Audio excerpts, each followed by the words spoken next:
On Christmas night, I found my child chained to the porch, while my sister's family feasted inside the $680,000 home I paid for. I knew something was wrong the moment my phone vibrated, one sharp buzz, a message so blunt it cut through the warmth of the hotel lobby like a blade. "Come home now. It's your son." I didn't think. I ran. By the time I reached the driveway, the cold had a taste, metallic, biting, the kind that burrows into bone. Christmas lights flickered across the house I bought, throwing colors over a scene that still claws at me. My son, my 8-year-old boy, was chained to the porch railing. His lips were blue. His hands trembled violently. Frost clung to his eyelashes. And behind the door, behind the glass, they were laughing. My sister, her husband, their children. Forks clinking, wine pouring, feasting like royalty in the warmth of a home I had paid for down to the last shingle.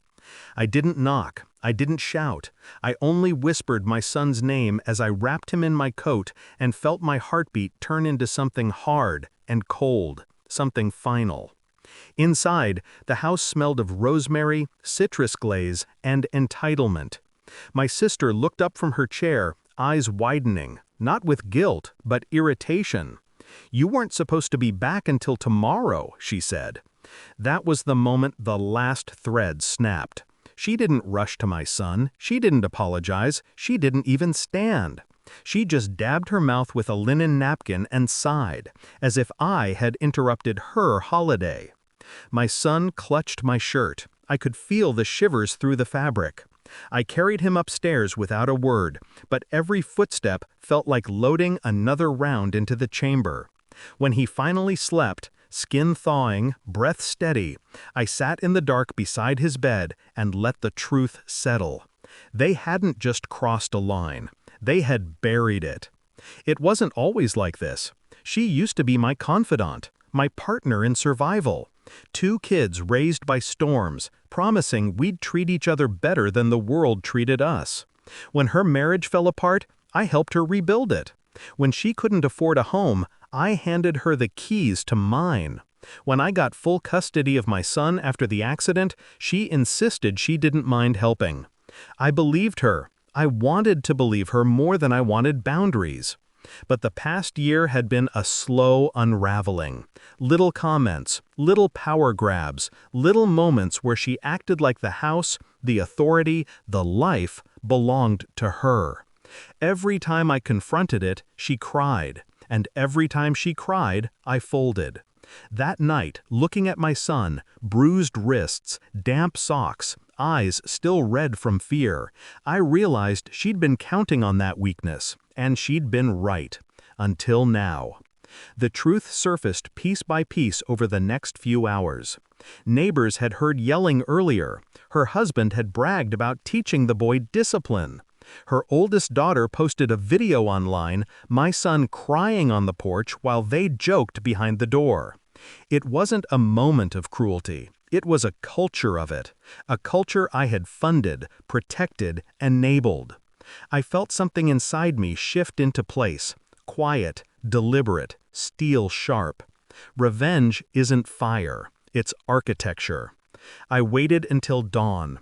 Revenge tastes better in daylight, when no one expects it. While they still slept off their feast, I went to the basement, my basement, and opened the safe. All the paperwork was still there. The deed, the mortgage statements, the insurance documents. Every page with my name printed in bold, unmistakable ink. I laid them neatly on the kitchen table. Then I woke them. No shouting, no rage, just a soft, calm voice that made my sister freeze mid-step. "You have 10 minutes to pack." Her husband laughed. Then he saw the papers. Then he stopped laughing. "This is our home," he snapped. "No," I said. "It's mine. And after what you did to my child, you're leaving it today." My sister tried tears, tried excuses, tried to twist the story into something survivable. But I wasn't the brother she could maneuver anymore.